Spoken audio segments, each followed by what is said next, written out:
Well, last week, as you know, Warren Buffett challenged congressional Republicans to make voluntary contributions to reduce the national debt, offering to match any of their pledges. Well, he has had one taker, Republican Congressman of Virginia, Scott Rigell. He's asked Buffett to double down and match not only his 2012 contribution, but also what he gave in 2011. He did this on his own. He contributed 15% national salary. Altogether, that totals nearly $50,000. And Buffett has agreed to match both 2012 and 2011. Now, joining me now is Congressman Rigell.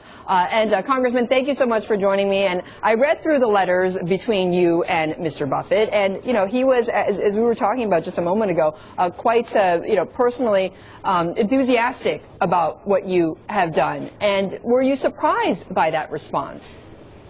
I really was. It was a very prompt response. I learned just last week of Mr. Buffett's challenge. And I thought immediately that I've been doing this for well over a year before his challenge was extended. It's part of an effort to lead by example. I think we need more of that in Congress. I think we're a nation at serious and increasing risk because of we have a dysfunctional Congress. And so leadership by example is a principle I learned a long time ago at Parris Island. Okay, well then are other Republicans following in your footsteps? Well, I know several are very interested, but I think it's really the larger principle of congressional reform that we're pushing. My fellow Congressman Rigell and I formed just yesterday the Fix Congress Now caucus, and it's the only caucus that I know of that is devoted exclusively to changing the institution itself, the committee structure, pension reform, and I think Mr. Buffett has picked up on this principle of leadership by example, and he was intrigued by it, and so we're headed out to see him at some point. But at some point, you'd like to see others fall in line with you, though, right? I mean, you know, go ahead. I would. Now, I know that different members are in different positions in terms of their personal finances.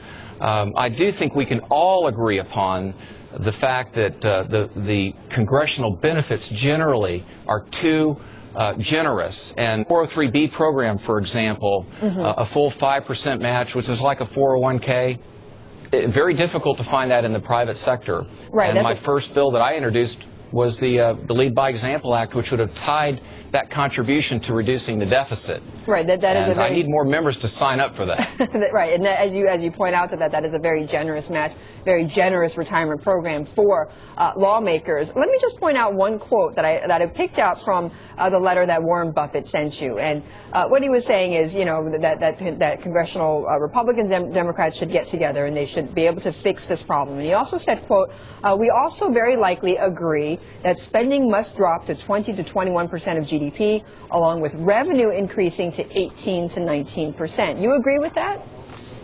Oh, I've made that very point on the House floor. I've called out my friends on the Democratic side and said, look, you know, 24% of GDP is unsustainable. It's really unprecedented in American history. And also, to my Republican colleagues, you know, revenue at 15% or less of GDP, that's not going to work either. Now, the principal way to get revenue up is by growing the economy, and from the XL pipeline to his prohibition, what the president has done, the prohibition of getting our energy resources off the coast of Virginia. Right. These are things that the president has done that have really prevented us from growing our economy, getting people back to work, and increasing tax revenues. Congressman, just tell me how it works. I'm just curious myself. What do? You just write a check to Treasury and you say, please use this to pay down the national debt. What do you do? Well, I could have done that, and any American citizen can do that. I chose to do it through payroll deduction, and so out of every check, 15% off the top, not off the net, 15% off the top is taken out and sent to the Treasury.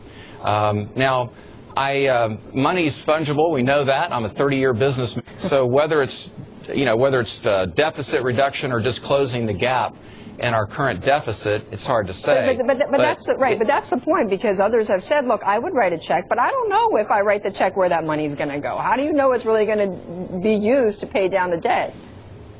Well, Betty, it is part of a larger principle of declining federal benefits, setting the example. The American people are desperate for leaders who will sacrifice.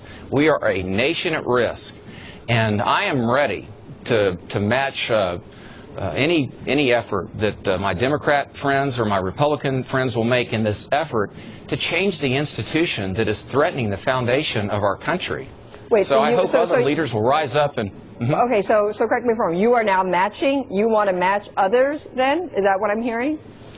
Well, maybe I didn't make that clear, okay. Betty. I want other members of Congress to step up and to agree to true congressional reform, removing the incentives for lifetime service in this institution. Term limits, for example. I'm a proponent of 12 years. I don't think it's healthy for people to see this as a career. I think we need more people that have a George Washington approach, which is to serve and come home. That's what I think would help our country. All right, Congressman, thank you so much. I know you are going to be traveling to Omaha to meet with Warren Buffett, and we certainly would like to ride along on that. Republican Congressman Scott Rigell of Virginia, talking about his contribution to the Treasury, and we will be back in just a few moments.